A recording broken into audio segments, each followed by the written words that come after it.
Kung na-evil eye ka or nasumpa, try this egg cleanse para matanggal yung negativity, matanggal yung evil eye and yung sumpa. So get a raw egg, tas rub it around your body. Imagine yun na natatanggal yung negativity. You can also say a prayer or meditate. Hello.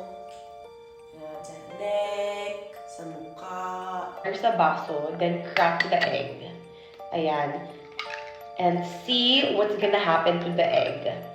Makikita mo yung egg, right? So, depende sa itsura ng egg, yun yung part negativity na targeted towards you.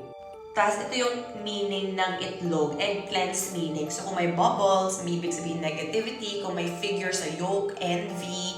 So, ano to? So yung sa akin, meron siyang bubbles. Ibig sabihin may negativity.